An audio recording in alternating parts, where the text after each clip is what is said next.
امشب در 24 مقابله با تهدیدات ایران از محورهای گفتگوی رئیس جمهوری اسرائیل با رهبران آمریکا. اسحاق هرتزوگ به کنگره آمریکا گفته جهان نباید در برابر دولتی که به دنبال نابودی اسرائیل بی‌تفاوت باشه. Iran's decision to supply Russia with the suicide drone. رئیس MI6 ارسال تسلیحات به روسیه به اختلاف در بالاترین سطح حکومت ایران دامن زده. آینده بشریت در گرو هوش مصنوعی. سازمان ملل هم نگران توسعه روزافزون این فناوریه. و تلاش دانشمندان برای توقف عوارض افزایش سن. محققان دانشگاه هاروارد اکسیری تهیه کردند که روند پیری رو معکوس میکنه. از واشنگتن دی سی این 24 است با فرداد فرحزاد. بینندگان ایران اینترنشنال در ایران و سراسر جهان سلام و وقت بخیر. جو بایدن در دیدار با رئیس جمهوری اسرائیل گفته واشنگتن هرگز اجازه نمیده ایران به سلاح هسته‌ای دست پیدا کنه. تعهد آمریکا به اسرائیل محکم و آهنین است. ما همچنین متعهدیم که مطمئن شویم ایران هرگز به سلاح هسته‌ای دست پیدا نکنه. اسحاق هرتزوگ رئیس جمهوری اسرائیل که دیروز وارد آمریکا شده بعد از گفتگو با جو بایدن با آنتونی بلینکن وزیر خارجه آمریکا هم دیدار کرد. آقای بلینکن گفته کشورش به تقویت و گسترش روابط اسرائیل با کشورهای منطقه و خارج از منطقه عمیقاً متعهده. ما عمیقاً متعهدیم که در رابطه با چالش ایران به ویژه اطمینان از اینکه هرگز به سلاح هسته‌ای دست پیدا نکنه با یکدیگر همکاری کنیم. ما همینطور متعهدیم که روند عادی‌سازی روابط رو با تعمیق و گسترش روابط اسرائیل با همسایگانش در دور و نزدیک ادامه دهیم. اسحاق هرتزوگ در حالی به واشنگتن سفر کرده که تصمیم دولت بنیامین نتانیاهو برای تغییر سیستم غذایی این کشور اعتراضات گسترده‌ای رو در اسرائیل و همینطور نگرانی کاخ سفید از خطر اون برای دموکراسی به همراه داشته. آقای هرتزوگ گفته بحثی که در این کشور جریان داره به خاطر قدرت دموکراسیه. طبعا ما دوباره مسائل داخلی اسرائیل و اهمیت آن برای جهان و البته ریشه های آن نیز بحث کردیم، ولی من بار دیگر وعده‌ام را تکرار می کنم که دموکراسی اسرائیل قوی و مقاوم است و ما باید بحث فعلی در اسرائیل را با تمام جنبه های آن به عنوان نشانه احترام به قدرت دموکراسی اسرائیل ببینیم. اسحاق هرتزوگ دومین رئیس جمهوری اسرائیل که در نشست مشترک کنگره آمریکا سخنرانی میکنه. او خطاب به کنگره گفته هسته‌ای شدن ایران به گفته او چه از روی غفلت و چه به خاطر توافق دیپلماتیک غیر قابل قبوله. اجازه دادن به هسته‌ای شدن ایران چه از روی غفلت و چه با توافق دیپلماتیک غیر قابل قبول است. جهان نباید نسبت به خواسته رژیم ایران که به دنبال محو اسرائیل از نقشه جهان است بی تفاوت بماند. تحمل این خواسته و همینطور تحمل اقدامات ایران برای رسیدن به این خواسته فروپاشی اخلاقی و غیر قابل بخشش است. اسرائیل و آمریکا با پشتیبانی جهان آزاد باید به طور مصمم با هم برای مقابله با تهدید جدی ایران علیه امنیت بین المللی کار کنند. من اینجا هستم تا آنچه را که تمام رهبران اسرائیلی طی ده‌ها اعلام کرده‌اند تکرار کنم، اینکه دولت اسرائیل مصمم است جلوی دستیابی ایران به توانمندی‌های هسته‌ای را بگیرد.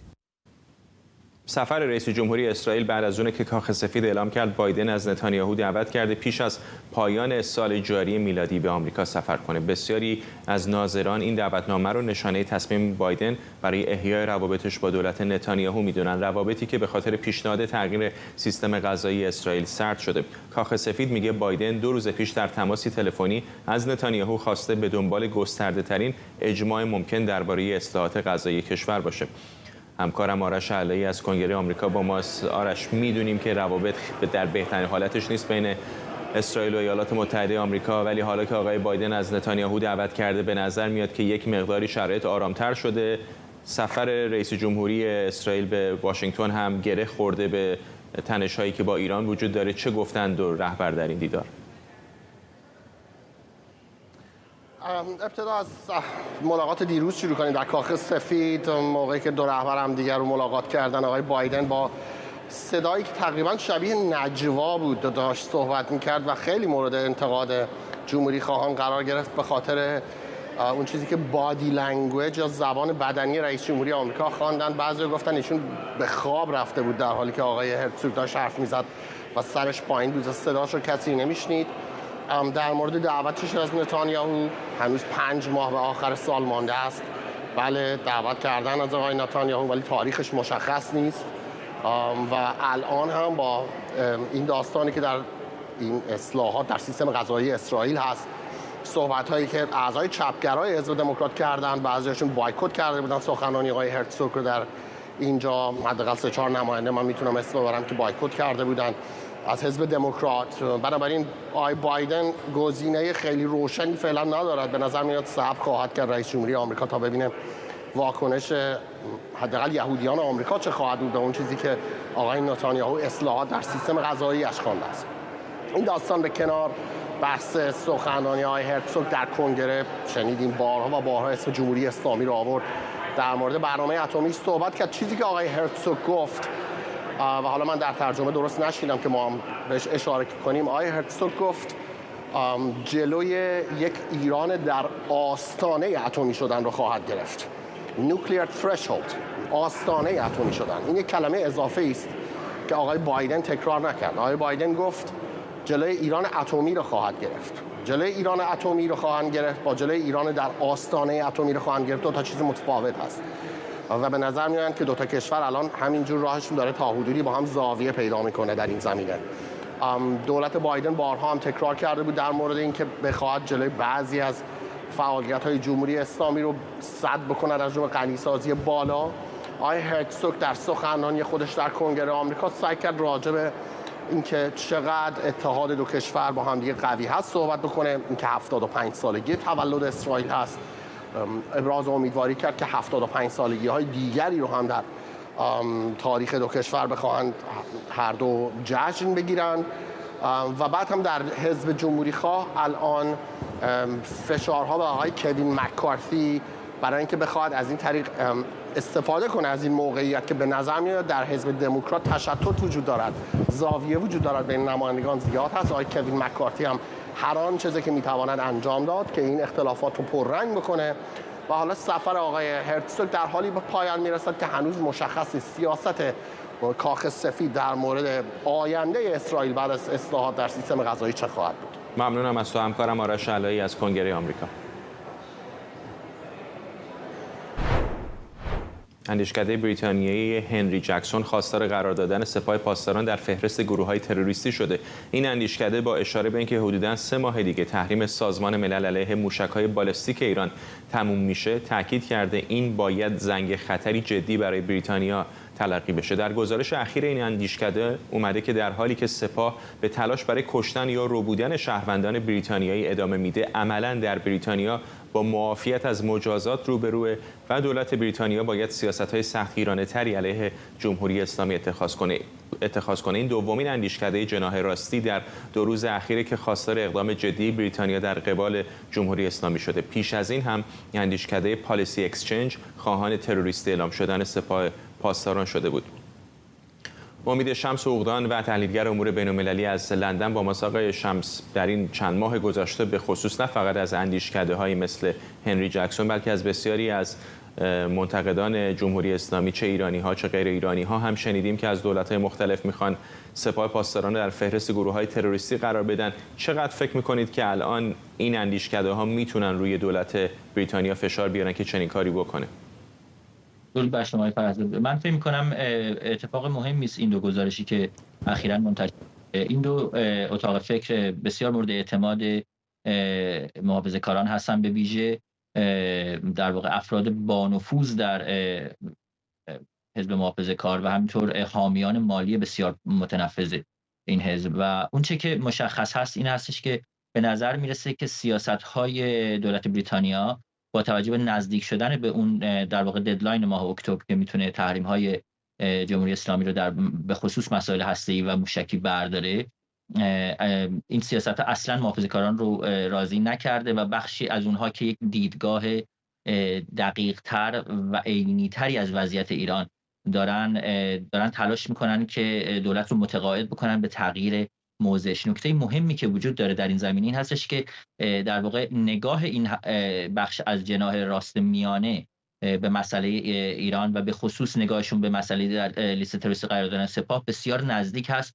با آرای بخشی از حزب کارگر. بنابراین یک در واقع توافق میان حزبی در واقع بینا حزبی شکل گرفته که امکان این رو داره که شرایط رو تغییر بده، یعنی فشار رو از هر دو حزب بر روی دولت افزایش بده که نکته بسیار مهمی است. بنابراین احتمال این مسئله وجود داره. نکته دیگه هم در واقع تحلیل حقوقی خیلی دقیقی هستش که در این باره در هر دو گزینه‌ها می‌بینیم که به مشخصاً اشاره کرده که تمامی تعاریفی که در کانتر تروریست اکت سال 2000 وجود داره، به خصوص سکشن 1 ما میتونیم این رو ببینیم که عیناً رفتارهایی است که جمهوری اسلامی و سپاه پاسداران داره در بریتانیا انجام میده مرتکب میشه و بدون پاسخ گذاشتن اون در واقع خلاف اون قوانین عمل کردنه که میتونه یک در واقع سابقه‌ای بسازه برای باقی کشورها که به راحتی احساس کنن که اگر یک نیروی مانند سپاه پاسداران داشته باشن میتونن چنین عملیاتایی رو در خاک بریتانیا یا خاک متحدان بریتانیا انجام بدن و قصر در برن. انصافاً هم اگر یک دولتی در بریتانیا بخواد چنین اقدامی بکنه، یعنی سپاه پاسداران رو در فهرست گروه‌های تروریستی قرار بده، یک دولت محافظه‌کار خواهد بود احتمالاً دیگه، حزب کارگر که بعید چنین بکنه. ببینید یک نکته این وسط وجود داره که خیلی اهمیت داره. حقیقت این هستش که مسائلی مثل در واقع نقض حقوق بشر و مسائلی از این جانب، جنایت‌هایی که علیه مردم ایران انجام میشه چندان اهمیتی نداره برای ما، برای سیاستمداران هر دو حزب. اون چیزی که بسیار اهمیت داره مسئله اوکراین هست. در واقع فشاری که داره میاد بر دولت برای موضوع اوکراین هست و این چیزیه که برای حزب کارگر هم به همون میزان اهمیت داره. شاید حزب کارگر حداقل الان که به عنوان در واقع حزب اپوزیسیون داره عمل میکنه، بعدش نیاد که از این اهرم فشار استفاده بکنه و در واقع تلویحاً حمایت بکنه از چنین اقدامی برای اینکه بتونه فشار رو بر دولت بیاره. زمانی که خودش اگر بر سر کار بیاد و دولت بشه احتمالاً مواضع دیگه خواهد داشت. به خصوص شما مثلا در گزارش گاردین هم می‌بینید که بسیار اصلا این ادبیات غلطی است که مثلا این دو جناح رو، این دو اتاق فکر رو به عنوان اتاق فکرهای نزدیک به هاک‌های در واقع محافظه‌کار حزب توری اعلام کرد. اصلا چنین چیزی نیست. اتفاقا اینها نگاه بسیار دقیق و عمیقی به مسئله دارن و یه نکته‌ای که وجود داره این هستش که ببینید شما عیناً در متن می‌بینید که میگه اگر شما حمایت بکنید از تروریسم، اگر تهدید به حمله به متحدان یا شهروندان بریتانیا بکنید، جزو تروریست‌ها محسوب میشین. و اینها دقیقاً فرمانده سپاه مشخصاً داره مثلا روزنامه‌نگاران ایران اینترنشنال یا BBC یا مخالفان جمهوری اسلامی رو در خاک بریتانیا تهدید میکنه، میگه ما پاسخ شما رو به زودی خواهیم داد. خیلی واضح خود در واقع MI6 اعلام کرده چندین حمله رو خنثی کرده. بنابراین هیچ دلیلی جز یک توافق نانوشته که قانونی هم نیست برای در تروریست قرار ندادن سپاه وجود نداره و این شامل هر دو حزب میشه. ممنونم از شما. امید شمس، حقوقدان و تحلیلگر امور بین‌الملل. رئیس آژانس اطلاعات خارجی بریتانیا MI6 گفته ارسال تسلیحات نظامی ایران به روسیه باعث بالا گرفتن اختلافات بین مقامات تهران، اون هم در بالاترین سطح شده. ریچارد مور گفته پهپادهای ایرانی شهرهای اوکراین رو تخریب می‌کنند و غیر نظامی‌ها رو به طور کاملا تصادفی می‌کشند و همه این اقدامات برای بهره‌وری مالیه. تصمیم ایران برای تامین پهپادهای انتحاری و انتقالشون به روسیه که به طور تصادفی شهرهای اوکراین رو تخریب و مردم این کشور رو میکشه، درگیری‌های داخلی بین مقامات تهران اونم در بالاترین سطح مقامات رو برانگیخته. باید هم همینطور باشه، برای اینکه این تصمیم دولت ایران یه اقدام غیر انسانیه. اما واقعیت اینه که اونا با فروش تسلیحاتشون دنبال پول نقدن. محسن سازگارا، تحلیلگر سیاسی، اینجا در استودیو با ماست. در تحلیل‌های سیاسی مدت هم میشنیدیم این ور اون ور که اختلافاتی در داخل حکومت ایران ممکنه وجود داشته باشه سر این فروش پهپادها به روسیه، اما رئیس MI6 گمان می‌کنم که اطلاعات خیلی بهتری احتمالاً از بسیاری از تحلیلگران داره. چقدر فکر می‌کنید که منعکس کننده واقعیت‌های تهران هستن؟ خیلی زیاد. به نظرم انگلیس‌ها به هر حال اگه دایجان ناپلونی نخواهیم نگاه کنیم، احتمالاً بعد از خود روسیه و اسرائیل بهترین اطلاعات از داخل سیستم و ایران دارن. البته خوب متحد نزدیک امریکایی هم هستن. اینی که در سطوح بالای حکومت اختلافه، در واقع این اختلاف فقط بر سر پهپاد نیست، بر سر این مقدار وابستگی به روسیه است. ما دیدیم که این سطح بالا فقط مثلا دیپلمات‌های پیشین نیستن نامه نوشتن اعتراض کردن به صورت جلسه‌ای که آقای لاروف امضا کرده یا ظریفو دارید اشاره می‌کنید. بله و جمعی از دیپلمات‌های پیشین هم امضا کردن و کیهان هم که روسوفیل آقای حسین شریعت مداری برداشت فوششون داد.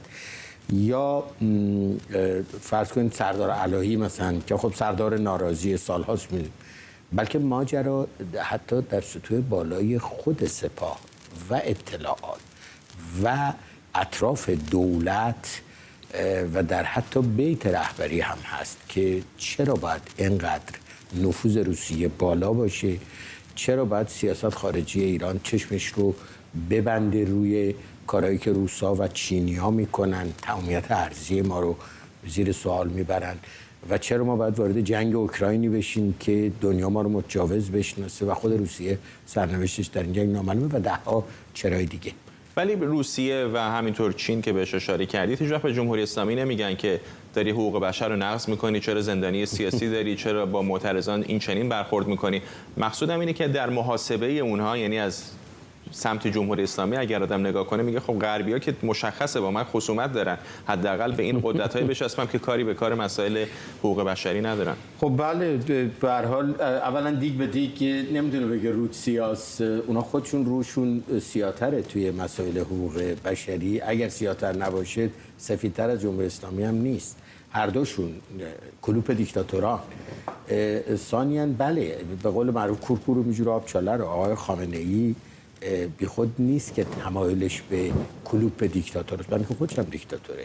یعنی کلوپی که کره شمالی هم توش حالا جوجه هاش اینان دیگه، کره شمالی و نمیدونم ونزوئلا و چند تا کشور آفریقایی و غیره، ولی بزرگاش چین و روسیه و اتفاقا تجربیاتشون هم به هم مبادله میکنن. و یه دلیل دیگه هم نیست که خامنه‌ای مثلا از چین دوربین چهره نگار میخواد وارد کنه، کمک بگیره برای فیلتر اینترنت و مسائل دیگه، یا از روسا برای کارهای اطلاعاتی و یا کارهای سایبری که به خصوص روسا میکنن و اینا باعث میشه که اون وقت اونها هم استعمارگرای کهنه‌کاری هم به خصوص روسا، برخلاف چیزی که آقای ولایتی میگه ساده لوحی میکنن، این دیگه خنده‌دار. روسای از قرن 19 هم خوب اون منطقه رو شخم زدن، ساده انگاری کنن.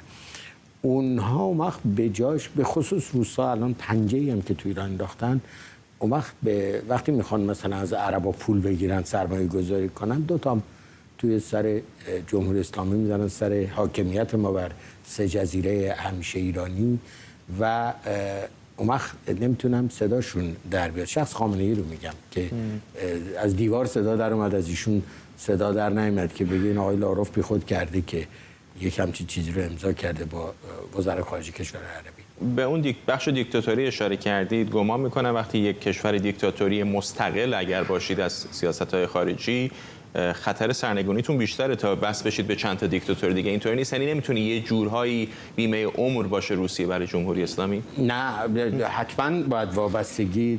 من یه بار به آقای بوش اون موقع که 4 سال محقق مهمان بودم تو کتابخونه ایشون صحبت بود، توی جلسه‌ای بود، گفتم دیکتاتورهای دنیا با همه تجربیاتشون دارن رد و بدل میکنن. پایتختشون بیشتر از روسیه پکنه و خیلی چیزا رو از هم یاد میگیرن، روش‌های سرکوب و وسایل. دموکراسی‌های دنیا هم باید به داد دموکرات‌های دنیا برسن و فعالین و مبارزین دموکراسی و تجربیات مبارزات منتقل کنن. مؤسسات البته مستقلی هستن در همین واشنگتن، مثل ICNC مثلا، بنیانگذار شاه اکرمن فوت کرد، ولی این کمه. بیش از اینها باید به نظر من مبارزین هم در دنیا با هم ارتباط بگیرن، دموکراسی خواها و تجربیاتشون رد و بدل کنن برای اینکه از پس این کلوپ دیکتاتورها بر بیان. بر صورت یه جنگی که امروزه میشه گفت اگر به این زاویه نگاه کنیم 2 قطب در دنیا باشه، دموکراسی خواها و دیکتاتوری خواها هستن. ممنونم از شما محسن سازگارا، تحلیلگر مسائل سیاسی اینجا در استودیو. ممنون از دعوت. کره شمالی در پاسخ به ورود زیردریایی هسته‌ای آمریکا به کره جنوبی صبح امروز 2 موشک بالستیک کوتاه‌برد رو به سوی دریای ژاپن پرتاب کرد. اولین موشک بالستیک مسافت 550 کیلومتری و موشک دوم مسافت 600 کیلومتری رو طی کرد و بیشترین ارتفاع پروازشون 50 کیلومتر بوده. پرتاب این موشک‌ها در واکنش به ورود یک زیردریایی مجهز به سلاح هسته‌ای آمریکا به بندر بوسان در کره جنوبی انجام شده. ستاد مشترک ارتش کره جنوبی از پیونگیانگ خواسته شلیک چنین موشک‌هایی را متوقف کنه. این ستاد گفته پرتاب این موشک‌ها به عنوان اقدامات تحریک‌آمیز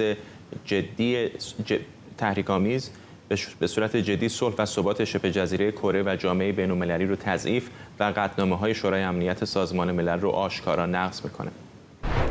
این در حالی که ارتش آمریکا تایید کرده یک سرباز این کشور هم بعد از عبور بدون مجوز از محدوده مرزی کره شمالی توسط نیروهای این کشور بازداشت شده. تراویس کینگ اخیراً مدتی رو در یک بازداشتگاه در کره جنوبی بوده و قرار بوده به آمریکا منتقل بشه، اما در روز حادثه در گمرک از نیروهایی که اون رو اسکورت می‌کردن جدا شده و خودش رو به منطقه مرزی غیر نظامی بین دو کره رسونده. سخنگوی ارتش آمریکا گفته این کشور در حال همکاری با همتایانش در ارتش کره شمالی تا مسئله رو حل کنند. مریم رحمتی از استودیوی ما در نیویورک با ماست. مریم، کلی اتفاق افتاده در این مدت در شبه جزیره کره. دقیقا همینطوره. ما در 2 روز گذشته فرداد خبرهای زیادی رو داشتیم درباره کره شمالی. خبری که در اول بهش اشاره کردی پرتاب موشک‌های بالستیک کوتاه‌برد کره بوده که کره شمالی که پس از ورود تنها چند ساعت پس از ورود زیردریایی موشک بالستیک هسته‌ای ایالات متحده آمریکا به کره جنوبی توسط کره شمالی پرتاب میشه و واکنش‌هایی هم داشته، هم از سوی کشورهای ژاپن و کره جنوبی و هم متحدانشون. گفته شده که این زیر دریایی آمریکایی ورودش همزمان شده با مذاکرات متحدان درباره واکنش به حمله احتمالی هسته‌ای که از سوی کره شمالی امکان داره اتفاق بیفته. در همین حال در هفته گذشته هم ما فرداد اگر یادت باشه داشتیم که کره شمالی یک موشک بالستیک دوربرد با سوخت جامد رو امتحان کرد که واکنش کشورهای جهانی رو به دنبال داشت و شورای امنیت سازمان ملل یک جلسه اضطراری تشکیل داد و محکوم کرد این رفتار بی‌ثبات کننده کره شمالی رو. ولی در اون جلسه اتفاق عجیب هم افتاد و اون هم حضور سفیر کره شمالی بود در این جلسه که پس از بیش از تقریبا 1 دهه اتفاق می افتاد، پیش از تقریبا 2 دهه آخرین باری که سفیر کره شمالی در جلسه شورای امنیت حاضر شده بود در سال 2017 بود. سفیر کره شمالی دفاع کرد از آزمایش موشک‌های بالستیک این کشور و گفت که این آمریکا هست که داره منطقه و جهان رو به سمت یک جنگ هسته‌ای میکشونه. او متهم کرد که هواپیماهای بدون سرنشین آمریکا وارد منطقه‌های مهم اقتصادی کشور کره شمالی شدن و کره شمالی حق داره تا از خودش دفاع بکنه. به هر حال در این 2 روز اتفاق دیگری هم که خیلی قابل توجه بوده ورود سرباز آمریکایی به خاک کره شمالی بوده. سربازی که عضو ارتش آمریکا در کره جنوبی بوده ولی در هفته‌های گذشته با قانون در کره جنوبی به مشکل میخوره و بازداشت میشه به خاطر خشونت و در بازداشتگاه بوده که ارتش آمریکا تصمیم میگیره که دوباره اون رو بفرسته به فورت پلیس در تگزاس، در اونجا تا در کمیته انضباطی حاضر بشه و امکان داشته که از ارتش آمریکا اخراج بشه. ولی همزمان با اینکه با نظارت پلیس وارد فرودگاه میشه تا به یکی از هواپیماهایی که به مقصد آمریکا حرکت میکرده به طور عجیبی میتونه از فرودگاه خارج بشه و در یک تور گردشگری شرکت بکنه و وقتی به اون منطقه غیر نظامی میرسه به سمت مرز کره شمالی فرار میکنه. ولی هنوز دلیل اصلی مشخص نیست. دولت آمریکا تا حالا نتونسته جوابی از سوی کره شمالی بگیره و هنوز هم این موضوع یکی از موضوعهای بسیار مورد توجه رسانه‌های آمریکایی هم هست که چطور کسی به طور خودخواسته مخصوصا یک سرباز آمریکایی وارد خاک کره شمالی بشه. فرداد. مریم رحمتی از نیویورک، ممنونم از تو.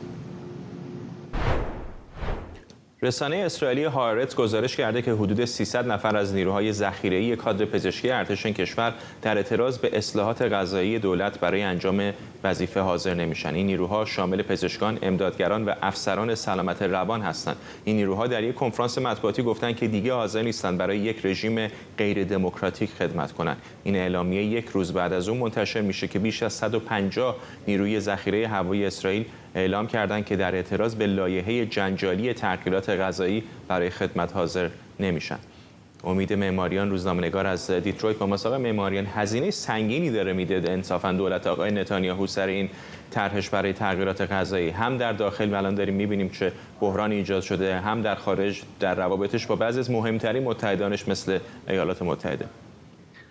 کاملا همینطور است، چون بسیاری از کشورهای مختلف و بسیاری از مردم اسرائیل اعتقادشون هستش که اگر این تغییرات قضایی اتفاق بیفته قدرت نخست وزیر زیاد میشه، استقلال قوه قضایی کم میشه و عملا قوه قضایی سیاسی میشه. از این جهت تاثیر زیادی میذاره روی وضعیت دموکراسی و چهره اسرائیل و کاراکتر اسرائیل در کل و میبره به سمت یک جامعه مذهبی تر و از این جهت صدماتی که میتونه بزنه غیر قابل بازگشت هست. این افرادی که نیروهای ذخیره هستن نقششون در ارتش اسرائیل بسیار مهم هست. افراد در اسرائیل مردها 3 سال، خانم‌ها 2 سال حدوداً باید که خدمت سربازی بگذرونن و بعد از اون بسیاری از افراد در اسرائیل نیروی رزرو هستن، نیروی ذخیره هستن و هر سال یه مدتی رو در ارتش میگذرونن و این که افراد بیان و بگن که ما نمیریم خدمت بکنیم بنابراین یک پیام خیلی بزرگی هست با توجه به اینکه هفته آینده قرار هستش که مجلس اسرائیل در خصوص این لایحه تصمیم گیری بکنه که اگر تصویب بشه به هر حال صدمات خیلی زیادی خواهد زد به دموکراسی اسرائیل. از جمله مثلا مسئله مهمی که وجود داره این هستش که یعنی لوایحی که در مجلس اسرائیل تصویب میشه باید بره به دادگاه عالیشون و این دادگاه عالی هستش که تاییدش اگه نکنه به هر حال قانون نخواهد شد. اون چیزی که نتانیاهو میخواد و حزبش میخواد این هستش که قدرت دادگاه عالی کمتر بشه و قدرت دفترش بیشتر بشه، نخست وزیر بیشتر بشه و دادگاه عالی نتونه تصمیم گیری مجلس اینقدر تاثیرگذار باشه. در خصوص عزل و نصب قضات و نیروهای قضایی هم میخواد که یک جوری به هر حال نقشی بیشتری داشته باشه، نیروهای سیاسی داشته باشن که الان در حال حاضر خود یه جور مستقل‌تر هستش و از این جهت وقتی ترکیب نیروی قوه قضایی تغییر بکنه در مجموع سیاسی تر خواهد شد، استقلالش از دست خواهد داد و این هستش که 10,000 نفر در طی هفته‌های گذشته به خیابون‌ها رفتن و میخوان که این اتفاق نیفته. به نظر میرسه که اوایل هفته آینده تظاهرات‌ها به اوج خودش برسه با توجه به اینکه به هر حال زمان این تصویب این طرح به هر حال در هفته آینده خواهد بود و همه چشم‌ها به سمت اسرائیل خواهد بود در خصوص این تصمیم و بعد که چه اتفاقی خواهد افتاد. ممنونم از شما. امید معماریان روزنامه‌نگار از دیترویت میشیگان.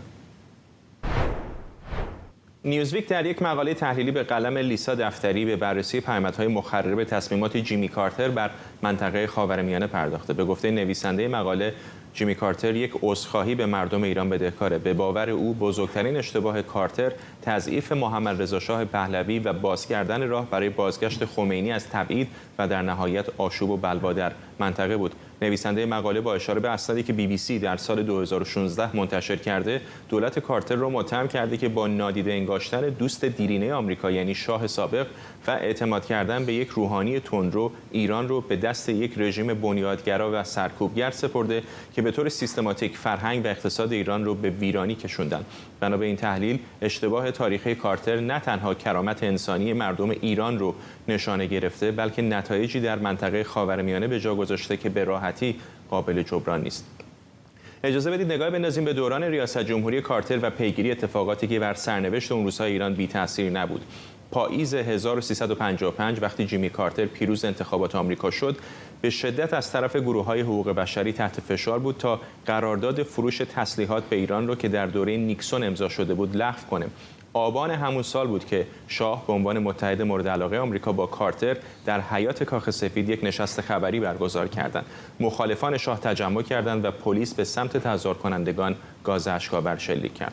دی ماه 1356 در یک ضیافت شام در کاخ نیاوران، کارتر جامش رو به افتخار شاه ایران بلند کرد و از حکومت او به عنوان جزیره ثبات در منطقه پر آشوب یاد کرد.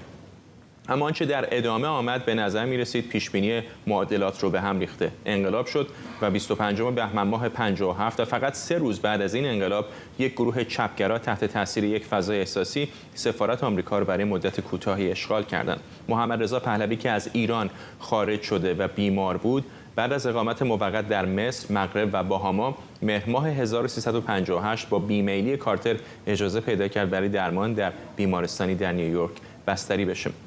آبان ماه همون سال اتفاقی افتاد که پیامدش هنوز هم دامن سیاست خارجی ایران رو رها نکرده. سفارت آمریکا در تهران این بار از سوی دانشجویان مسلمان پیرو خط امام به اشغال درآمد. این اتفاق باعث شد فشار روی دولت کارتر افزایش پیدا کنه. جیمی کارتر از شاه خواست خاک آمریکا رو ترک کنه. شاه به پاناما و بعد از اون به مصر پناه برد و چند ماه بعد هم در نهایت در مصر فوت کرد. اردیبهشت 1359 هم شکست عملیات نظامی کارتر در طبس برای نجات جان گروگان‌های آمریکایی رابطه ایران و آمریکا رو وارد جدالی طولانی مدت کرد. جدالی که تأثیراتش تا امروز هم در زندگی مردم ایران باقی مونده. همراه میشیم با آرش عزیزی، پژوهشگر تاریخ در دانشگاه نیویورک. آقای عزیزی، کمتر ایرانی هستش که در مورد آقای کارتر نظری نداشته باشه. طبیعتاً اونهایی که مخالف جمهوری اسلامی هستن او رو یکی از مسببان انقلاب 57 میدونن. چقدر در مورد نقش او اقراق میشه یا واقعاً نقشی موثر داشته در انقلاب 57؟ ببینین، این مقاله‌ای که خانم دفتری نوشته از همین جنگ از شروع بکنیم، خب در هم ببینید شما کلماتی در این هست که کاملاً خلاف واقعیت و بدون بنیان هستن. ایشون مثلا میگه که کارتر عروج خمینی رو مهندسی کرد. یعنی انگار مثلا آقای کارتر و کاخ سفید تصمیم گرفتن که مثلا آقای خمینی رهبر بشه و اون رو آوردن جلو. در بخش دیگه از اون مقاله به کنفرانس گوادلوپ اشاره میکنن، میگن هدف اصلی این کنفرانس این بود که مثلا خمینی به قدرت برسه، در حالی که این کنفرانس معمولی بود که همه اسنادش هم منتشر شده، بین رهبران وقت دنیا برگزار میشد در موقع و طبعا راجع به ایران هم صحبت کردن. ببینید این حرف ها و این تئوری های توطئه واقعیتی نداره. ما الان بعد از این همه سال که گذشته تمام اسناد رو در اختیار داریم. ببین این رو میتونم من بگم، آیا اگر کسی به غیر از کارتر در اون موقع رئیس جمهور بود و سیاست‌های متفاوتی اتخاذ می‌کرد، شاید امکان داشت که خمینی مثلا به قدرت نرسه؟ طبیعتاً. ولی آقای عزیزی میگن راه جهنم بعضی اوقات با نیت خیر سنگفرد شده. در مورد آقای کارتر هم یک دوران خاصی بود در آمریکا، یادتونه چقدر روی بحث حقوق بشر متمرکز بود و خیلی‌ها شاید بگن که اون تصویر بزرگتر رو ندید که اون موقع ایران یکی از مهمترین متحدان ایالات متحده در منطقه بود. آره موارد نقض حقوق بشر هم بود، ولی عملاً برخلاف رؤسای جمهور قبلی کارتر زیر پای شاه رو به شکلی خالی کرد. خب ببینید مشکل اینه که اینجوری نیست. ببینید ما وقتی که صحبت می‌کنیم بخصوص در تاریخ ما باید مشخص صحبت بکنیم. کارتر چه کار کرد که نشون میده که پشت شاه رو خالی کرد؟ اتفاقا آقای داریوش بایندور که به هیچ وجه هم که به حالی همدلی‌هایی هم دارن به حکومت پهلوی، کتاب بسیار زیبای چند سال پیش نوشتن، تمام تلاشش اینه که نشون بده اتفاقا اون فضای بازی که شاه می‌خواست ایجاد بکنه تا حدودی ربطی به کارتر که نداشت. هیچ شاه خیلی با مهم بود که براش نشون بده که ربطی به کارتر نداره، یعنی لزوما به خاطر سیاست حقوق بشری کارتر نیست. کارتر ژانویه 1977 ریاست جمهوریش آغاز شده. در دستور شماره 30 راجع به حقوق بشر متنش وجود داره، الان در کتابخانه آقای کارتر میتونیم بریم ببینیم. به هیچ وجه اینگونه نیستش که فشار جدی گذاشت بر شاه. مگر کارتر سال نو، مراسم سال نو رو یک سال نیم قبل از انقلاب در تهران نگذرون؟ مگر کنار شاه وای نایستاد؟ مگر نگفت که ایران جزیره ثباته؟ یعنی اینگونه واقعا نبوده که شاه کارتر زیر پای شاه رو خالی کنه. اما یک واقعیت وجود داره، کارتر مثل تمام بقیه در جهان متوجه خطر خمینی نبود و این واقعیت وجود داره که در دفتر خاطراتش یک کلمه‌ای نوشته که به نظر من تکان دهنده است. دفتر خاطراتش نه اونی که بعداً چاپ شده، یعنی همون موقع که هر روز بعد از کار می‌نوشت و اون میگه که خب حالا اگه ایران هم الان واقعا یک کشور غیر متحد باشه اون قضا هم بد نیست، چنین چیزی رو میگه. و ویلیام سالیوان سفیر همین روی کرده مهمه دیگه آقای عزیزی. مگه اینطور نیست در سیاست اینطور نیستش که همه چیز به قول شما تئوری توطئه باشه یا یک تصمیم کلام باشه؟ همین ریزه‌کاری هاست که ممکنه مهره‌های یک دومینو رو به هم بریزه. اینطور نیست. در دوران مثلا مصر رو دارم میگم، همین اواخر شاید اگر جای آقای اوباما رئیس جمهور دیگری بود مثلا اون اتفاق در مصر هم نمیافتاد. منظورم اینه که الزاما اینطور نیستش که یک رئیس جمهوری آمریکا نقشه‌ای کشیده باشه برای یک توطئه، ولی اقداماتش چقدر هم کوچک باشه تاثیر داره. اینطور نیست؟ بله حتما تاثیر داره. من اول صحبتم همین رو گفتم، تاثیر داره. بعد یادمون باشه مثلا این حرفی که گفتم آقای کارتر تو دفترش نوشته، مثلا صحبت همون ژانویه است بود، یعنی چند هفته آخر انقلاب. ببینین آیا سیاست‌های کارتر بدون شک میتونست نقش داشته باشه؟ بله اگر مثلا کسی مثل نیکسون در قدرت بود، خب شاه اصلا یک اعتماد به نفس دیگری می‌داشت. اما واقعیت قضیه این هستش که نه کارتر تلاشی کرد که واقعا مثلا شاه رو کنار بزنه اونجوری که میگن. جنرال هویزر الان تمام فایلاش دیگه بیرون اومده. باز ببینید آقای اندرو اسکات کوپر تاریخدانی که خیلی هم به حال همدلی داره باز به پهلوی‌ها، سال 2015 مقاله نوشته در روزنامه گاردین در توضیح هم بر اساس اسناد هویزر که اومدن، میگه نه دسیسه‌ای از کار بود، نه اصلا آمریکایی‌ها خیلی خبری اتفاقا داشتن در اوضاع و این گونه نبود که واقعا یک برنامه‌ای داشته باشن. ولی بله اینجوری هم نبود که واقعا مثلا به شاه بگن با سر هر قیمتی بیست. ولی واقعیت کشور، ببینید واقعیت دنیا اینه که ما اول از همه به پادشاه فقید کشور خودمون و کشور خودمون توهین میکنیم. اگه تصور کنیم که شاه فقط منتظر این بود که کارتر بگه بمون یا برو، شاه میتونست ایران بمونه؟ مگر اگه میخواست بمونه خب میتونست بمونه دیگه. یعنی واقعیتش اینه که ایران مگه تحت کنترل کشورهای خارجی بود؟ متاسفانه این حرفایی که مطرح میشه اولا مسئولیت خودمون و کشور خودمون و این همه روشنفکر خودمون، مردم خودمون که اینها به حال از انقلاب حمایت کردن، حتی از خمینی حمایت کردن، اونها رو کنار میگذاریم و این تئوری توطئه رو به وجود میاریم و در ضمن این تفکر هنوز میمونه. متاسفانه در جریان همین خیزش اخیر هم ببین اینها بیماری‌های ملی در کشور ما. واقعا بعضیا فکر می‌کردن که مثلا آقای بایدن تصمیم میگیره که انقلاب در ایران پیروز میشه یا نمیشه، ولی این گونه نیست. این مردم خود ایران هستند که تصمیم میگیرن. کشورهای خارجی نقش دارن. من همونجوری که گفتم الان روحام الوندی تاریخدان بسیار برجسته در حال نوشتن کتابی در همین مورد هستن که خود من شخصا منتظرم بخونم نتیجه پژوهشاشون رو ببینم. به نظرم میشه ببینید در تاریخ اصولا نمیشه گفت اگه اون چیز میشد چی میشد، ولی خب بله مثلا اگه کسی مثل نیکسون بود طبیعتا فرق می‌کرد اوضاع. اما این رو ما باید بدونیم تاریخ مشخصه، 4 سال آقای کارتر مشخصه. کارتر فشار حقوق بشری بر ایران نگذاشت. کارتر به شاه میجونه نبود که مثلا روابط با شاه رو قطع بکنه. تمام اون چیزی که میتونه بگه اتفاق افتاده اینه که مثلا دفتر حقوق بشر وزارت خارجه که آمریکا که اون موقع فعال شده بود باعث شد به ایران یه سری مثلا چیزای ضد شورشی نفروشن. یعنی واقعا در اتفاقی که میتونه بیفته. و بله در ژانویه 1979 یک رهبر دیگری اگه بود شاید میخواست بیاد ایران کودتا کنه مثلا. یعنی از اون طرف میشه گفت که کاری نکرد که مثلا کودتا بشه، مثلا جلوی خمینی رو اونجوری بگیرن. کارتر اهل چنین کارهایی نبود، این واقعیته. اما اینکه الان میگن کارتر از ما معذرت خواهی بکنه، اون از منافع کشور خودش داشته پشتیبانی می‌کرده و بله خب از زوایای مختلف میشه نگاه کرد. اما واقعا نمیشه گفتش که یک انقلابی که در ایران شده و مردم ایران در اون نقش داشتن و حکومت رو کنار زدن تقصیر کشور دیگریه و اینو گفتن فقط باعث شده که ما اون مسئولیت ملی خودمون رو بخوایم از سر خودمون برداریم. موضوع جنجالی است و بحث ادامه دار. امیدوارم بتونیم در یک فرصت مفصل‌تر هم با شما هم با خود خانم دفتری نویسنده مقاله مفصل‌تر صحبت بکنیم. ممنونم. آرش عزیزی، پژوهشگر تاریخ در دانشگاه نیویورک.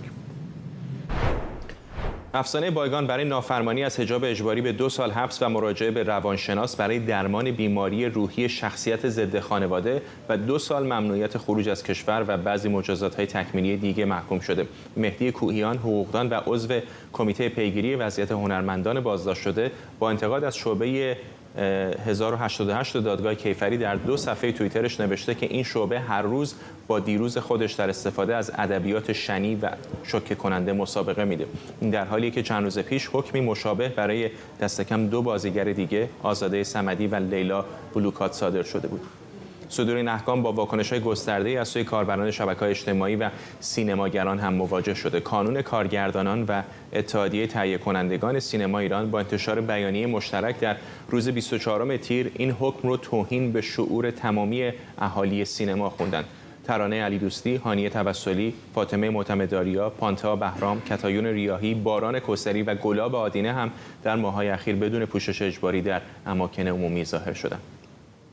انیسه خزری، معاون ابراهیم رئیسی در امور زنان و خانواده، میگه راه اندازی گشت‌های خودرویی دستور رئیسی نبوده. خزری گفته این موضوع باید از مسئولان وزارت کشور پیگیری بشه. خانم خزری میگه در جلسه هیئت دولت تصویب شده که برای اولین بار 1% از بودجه دستگاه‌های اجرایی برای حمایت از زنان و خانواده اختصاص پیدا کنه که آیین‌نامه‌اش تصویب شده. تایید می‌کنید؟ اجرایی نیستیم، نه دستور من نشیدم و اینجا از مسئولین وزارت کشور واسه اینکه گفته بودن دستور رئیس جمهور بوده در این حوزه تشکر می‌کنم. الحمدلله امروز مصوب 1% رو داشتیم. برای اولین بار تصویب 1% از بودجه دستگاه اجرایی برای زنان و خانواده‌ها استفاده میشه و الحمدلله امروز آیین‌نامه‌اش تصویب شد. درسته. و چه اتفاقی خواهد افتاد؟ چه نویدی رو میتونیم بدیم به این حوزه؟ عملیاتی رو از دستگاه مختلف گرفتیم و ان شاءالله برنامه‌هایی که در راستای مأموریت معاونت زنان باشه مورد تایید و همکاری قرار گرفت. فقط اصلاح بکنم که اسم کوچیک خانم خزعلی انسی است، نه انیسه که اشتباه گفتیم. حسین قاضیان جامعه شناس از واشنگتن و شیرین شمس از مسئولان نهاد انقلاب زنانه از استکهلم با ما هستند. با آقای قاضیان شروع می‌کنم. عجیب هست که کسی رو متهم بکنن برای رفتن به روان پزشک، اینطور نیست؟ بله، ولی فکر می‌کنم پشتش یه ایده روشنی هست، همون ایده‌ای که آیت الله خامنه‌ای در مورد مولانا عبدالحمید گفته بودن، یعنی بی‌آبرو کردن به اصطلاح. با این گمان که مراجعه به روانشناس یا به تعبیری که در سنت گذشته ایرانی بود روانی بودن آدم بی‌اعتباری و بی‌آبرویی میاد. من فکر کنم ایده پشت این مسئله اینه و در این واقع میخوان اعتبار آدم‌ها رو کسب کنن و بگن اینا در وضعیت عادی نیستن، در حالی که مخالفت سیاسی رو که کاملا امر عادی است و اتفاقا نشان دهنده سلامت روانی است میخوان به عدم سلامت روانی نسبت بدن. خانم شمس، ولی مسئولان جمهوری اسلامی هم در موقعیت دشواری قرار گرفتن، اینطور نیست؟ یعنی فقط چند کاربر شبکه‌های اجتماعی یا چند دانشجو در خیابان‌ها نیستند. بعضی از شناخته شده ترین چهره‌های زن سینما، تئاتر، تلویزیون ایران دارن مقابله میکنن با این حجاب اجباری. بله دقیقاً همینطوره. ما در طول انقلاب زن زندگی آزادی دیدیم طیفی از زنان پیوستند به مبارزه علیه حجاب اجباری که بازیگر بودن، هنرمند بودن و سالهای سال جمهوری اسلامی تلاش کرده بود که این زنان رو در سیاست‌های خودش، در تبلیغ ارزش‌های اسلامی که یکیش حجاب باشه سازماندهی بکنه، ولی ما دیدیم که سر به زنگاه که انقلاب زن زندگی آزادی باشه اینا صف خودشون رو در کنار صف مردم و زنانی که سالهای سال با حجاب اجباری مبارزه کرده بودن تعریف کردن و یه شکست بسیار بزرگی برای جمهوری اسلامی بود. این احکامی که الان ما می‌بینیم صادر میشه برای هنرمندان زن، برای بازیگران زن، در واقع یک فشار سیاسی و یک هزینه بسیار سنگین سیاسی برای جمهوری اسلامی. آقای قاضیان، چقدر فکر می‌کنید که این بازی موش و گربه، نمیدونم چه اسمش رو بذاریم، میتونه دوام پیدا بکنه؟ برای اینکه نه فقط هنرمندان که حالا بهش اشاره کردیم، تصاویری که از خیابان‌های مختلف ایران داره به دست ما میرسه نشون میده که واقعا یک فضای دیگری الان وجود داره در مقایسه با پارسال همین موقع. بعضی هستن احتمالاً دیدید در یوتیوب مثلا در خیابون‌ها راه میرن و فقط فیلم میگیرن بدون که کلامی داشته باشه. اونها رو که میبینید نه فقط در شمال تهران، در نقاط مختلف ایران واقعا یکی در میون، حالا یکم پایین‌تر یکم بیشتر، زنان بی حجاب هستن عملا در خیابان. بله همینطوری. یعنی بعد از حوادث شهریور ماه سال گذشته تا کنون به نظرم در سال جاری این نبرد به یک لبه تعیین کننده رسیده، به این معنی که جمهوری اسلامی گرچه نمیخواد از لحاظ رسمی و حتی عملی بپذیره بی‌حجابی زنان رو، اما در این حال در یک بنبستی گیر کرده که نمیتونه باش مقابله هم بکنه. یعنی حتی وقتی ماشین گشت ارشادش رو به خیابون برمیگردونه این جرأت رو نداره که روش گشت ارشاد بنویسه، با یه فرم دیگری برش میگردونه، یا حتی برای مقابله با بی‌حجابی بعضا به لباس شخصی ها متوسل میشه، به ارعاب متوسل میشه، ارعاب الکترونیکی و به اصطلاح هوش مصنوعی متوسل میشه. همه اینا نشون میده که توان مقابله با این رو به صورت جدی از دست داده. اما از طرف دیگه موقعیت تابستون، در رسیدن محرم و نزدیک شدن به شهریور ماه، یعنی سالگرد کشته شدن ژینا، این امکان رو به حکومت داده که بخواد زمینه چینی کنه که مبادا این ماجراها دوباره در شهریور عود بگیره و موضوع اینها با گشت ارشاد، مسئله حجاب اجباری پیوند داشته. الان هم بروز زیادی پیدا کرده، بنابراین این صحنه نبرد رسیده به اون مراحل خیلی تعیین کنندش و لبه‌ای است که هر کدوم از طرفین اندکی عقب نشینی کنن، چه زنانی که این پیامد به اصطلاح دستاورد انقلاب ژینا رو تصاحب کردن، چه حکومتی که در برابر این وضعیت قرار گرفته. روزهای آینده ادامه این وضعیت رو به نظر من کماکان شاهد خواهیم بود. ممنونم از هر دوی شما. حسین قاضیان جامعه شناس از واشنگتن و شیرین شمس از مسئولان نهاد انقلاب زنانه از استکهلم. درسته که بعضی از نهادهای رسانه‌ای وابسته به حکومت ایران مدعی شدند که نهادهای امنیتی از هوش مصنوعی برای چهره‌زنی و دسترسی به اطلاعات معترضان به حجاب اجباری استفاده می‌کنند، اما واقعیت اینه که ابعاد این فناوری بسیار وسیع‌تره. در همین رابطه شماری از اعضای شورای امنیت سازمان ملل در نشستی درباره بررسی آثار و تبعات هوش مصنوعی به لزوم ایجاد نهادی برای نظارت بر توسعه هوش مصنوعی تاکید کردند. چین در این نشست هوش مصنوعی رو شمشیری دولبه توصیف کرد و بریتانیا گفت این فناوری مرز نمیشناسه و باید نهادی در سطح جهانی برای کنترل اون ایجاد بشه. نماینده آمریکا هم گفته نباید از هوش مصنوعی برای سانسور و سرکوب مردم استفاده بشه. دبیرکل سازمان ملل از ایده ایجاد نهادی جدید زیر چتر این سازمان مثل آژانس بین‌المللی انرژی اتمی حمایت کرده. سحر تحویلی، پژوهشگر در حوزه فناوری اطلاعات و هوش مصنوعی از استکهلم با ماست. خانم تحویلی، یک احساس عجیبی وجود داره در مورد این هوش مصنوعی. هر روز یک خبری میشنویم که واقعا دریچه‌های جدیدی رو باز میکنه، امیدهای جدیدی ایجاد میکنه، چه در پزشکی چه در فناوری‌های دیگر. از طرف دیگه نگرانی‌های عمده‌ای هم وجود داره به خصوص برای سوء استفاده حکومت‌ها از این فناوری. درسته. دقیقاً باید ببینیم که چه کسی داره ابراز نگرانی میکنه. اینکه در شورای امنیت برای اولین بار یک جلسه برای هوش مصنوعی گذاشتن، خب این نشون میده که خیلی از سیاستمداران میترسن از اینکه هوش مصنوعی تاثیر بذاره رو نتیجه انتخابات ها، بتونه به حملات سایبری بیشتری منجر بشه، حالا حریم خصوصی افراد رو تحت تاثیر قرار بده. خب این از دیدگاه یک سیاستمدار هست، به خصوص برای انتخابات پیش روی آمریکا. میترسن از اینکه اخبار جعلی بیرون بیاد، میس اینفورمیشن بیرون بیاد و تحت تاثیر بذاره افکار عمومی رو. خب این نگرانی یک سیاستمدار هست. ولی خب اگه شما از دیدگاه فنی نگاه بکنین یا کسانی که توسعه دهنده هوش مصنوعی هستن، ما انقدر چالش‌های فنی داریم هنوز و درگیر مسائل دیگه هستیم که نمیرسه به این که فکر بکنیم حالا آیا یک میس اینفورمیشنی که یک الگوریتم هوش مصنوعی میتونه پخش بکنه چه تأثیری میتونه روی انتخابات ها بذاره. پس این باید به دو قسمت در واقع نگرانی هاش تقسیم بشه. به دو قسمت باید تقسیم بشه؟ از دیدگاه کارشناسان و از دیدگاه سیاستمداران، ولی در نقطه اشتراکشون در واقع مسائل اخلاقی هوش مصنوعی هست. اینکه حفظ حریم شخصی افراد چی میشه، بیکاری ممکنه در جامعه بیشتر بشه، طبیعی نشده بود که انقدر بتونه یه سری مشاغل رو جایگزین بشن با هوش مصنوعی، و اینکه مثلا دیتایی که ما استفاده میکنیم برای تعلیم دادن یک الگوریتم هوش مصنوعی چقدر از تناقض به دور هست، چقدر دیتای متعادلی هست و ما میتونیم یک تصمیم گیری درست بکنیم. از دیدگاه فنی ما هنوز عدم پایداری تصمیمات در هوش مصنوعی رو شاهد هستیم. ممنونم از شما. سحر تحویلی، پژوهشگر در حوزه فناوری اطلاعات و هوش مصنوعی از استکهلم.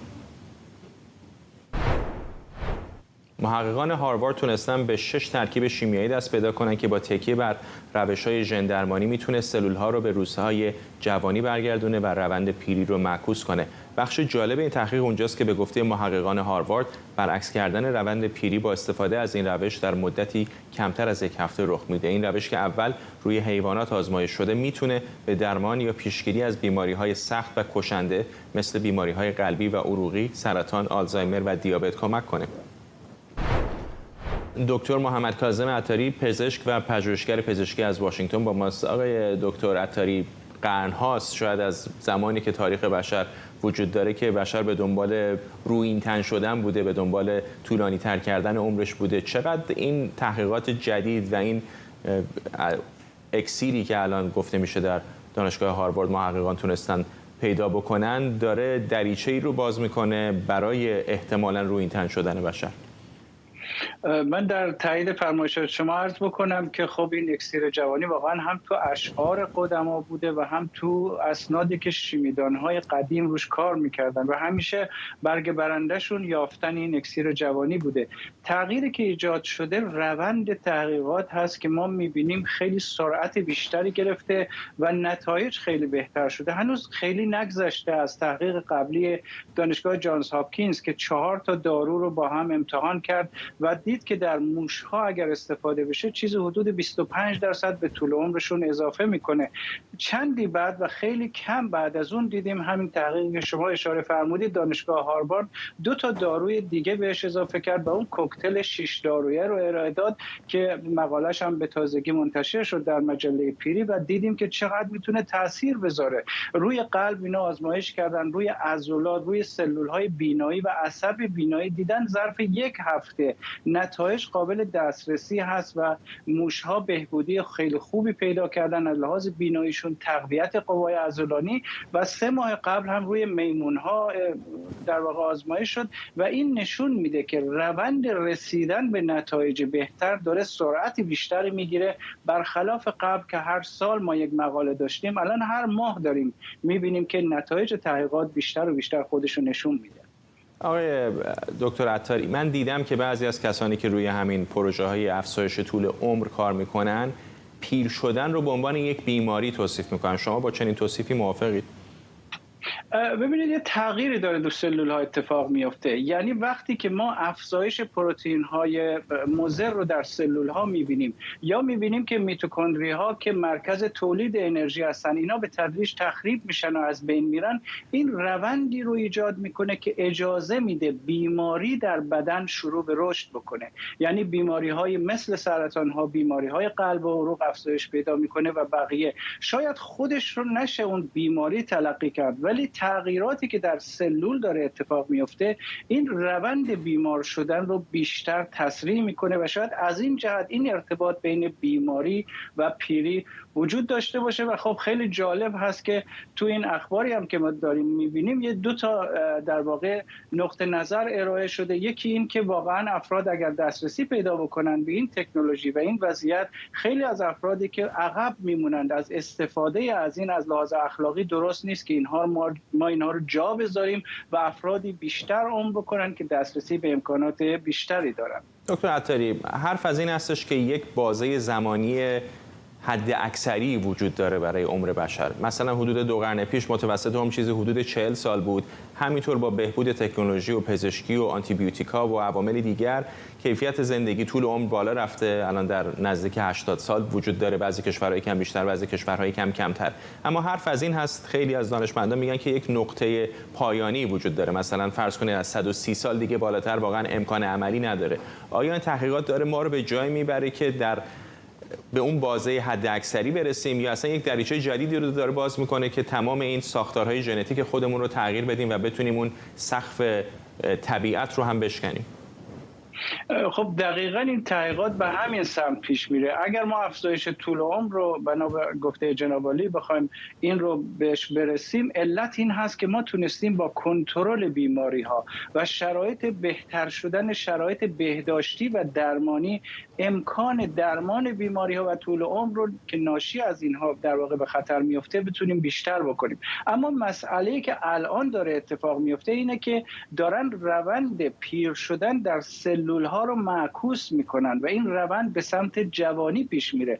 پس وقتی که سلول های یک فرد به سمت پیری پیش نرن، در واقع ما داریم پیری رو به تعویق میاندازیم و یا شاید به جایی برسه که اگه این روند بی‌نهایت ادامه پیدا بکنه دیگه اصلا ما مسئله‌ای به نام مرگ و میر نداشته باشیم. پس افزایش طول عمر قبلی ناشی از بهبود شرایط بهداشتی درمانی و کنترل بیماری ها بوده، اما تحقیقات جدید داره به سمتی پیش میره که جوانسازی و روند معکوس داره پیش میاد. و همین جهت هم هست که جالبه میبینیم تو همین چند روز بسیاری از بازیگران افراد سرشناس خودشون رو کاندید کردن که اگر میخواین حتی به عنوان مدل میخواین تحقیقاتی انجام بدید، ما حاضر هستیم که در این تحقیقات به عنوان کاندید مطرح باشیم. بحث اخلاقی هم زیاد هست دیگه طبیعتاً. یک در مورد اینکه وقتی که این فناوری ها به جایی برسن که واقعا نتیجه عملی ملموسی داشته باشن، چه گروه‌های اول ازش بهره مند خواهند شد؟ طبیعتاً کسانی که متمول تر هستن.